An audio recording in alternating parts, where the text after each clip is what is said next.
আপনি যদি মনে করেন গাজা দখল করলেই তাদের এই সন্ত্রাসবাদ থেমে যাবে, আপনি ভুল করছেন। যতক্ষণ পর্যন্ত তারা বিশ্বকে নিয়ন্ত্রণ না করছে, বিশ্বকে শাসন না করছে, তারা ক্ষান্ত হবে না। এবং তাদের মূল রাজনৈতিক পটভূমি এবং ভৌগোলিক অবস্থানটা কি হবে সেটাও তারা মেনশন করেছে। তারা চায় পুরো হোলি ল্যান্ডটা দখল করতে। এখন আপনি প্রশ্ন করতে পারেন যে ভাই হোলি ল্যান্ডটা কি? উত্তর হচ্ছে, হোলি ল্যান্ড হচ্ছে সেই জায়গা ইরাকের ইউফ্রেটিস নদী থেকে শুরু করে মিশরের নীল নদ পর্যন্ত। আই রিপিট, ইরাকের ইউফ্রেটিস নদী থেকে শুরু করে মিশরের নীল নদ পর্যন্ত এই পুরো জায়গাটাকে বলা হয় হোলি ল্যান্ড, অর্থাৎ পবিত্র ভূমি, আরদুল মুকাদ্দাসা।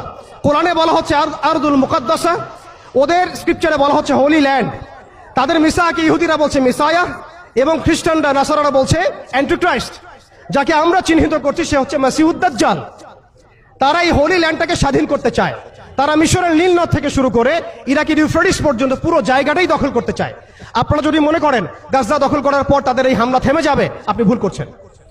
তারা ততক্ষণ পর্যন্ত ক্ষান্ত হবে না যতক্ষণ পর্যন্ত তারা হোলি ল্যান্ডটা দখল না করছে।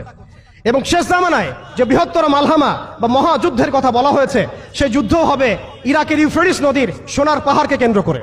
আস্তে আস্তে সময় সেদিকে এগিয়ে যাচ্ছে। তাহলে তাদের উদ্দেশ্যটা কি? তাদের উদ্দেশ্য হচ্ছে হোলি ল্যান্ডটাকে দখল করে সেখান থেকে তারা দাজ্জালের শাসন কায়েম করতে চায় সারা বিশ্বে। কারা চায়? জায়নিস্টরা চায়। এই ডটসগুলো যদি আপনি মিলাতে না পারেন এবং শুধু বাইরের চোখ দিয়ে আপনি দেখেন, ভিতরের চোখটাকে অন্ধ রাখেন, আপনি এই ওয়ার্ল্ডের জিও পলিটিক্স বুঝতে পারবেন না।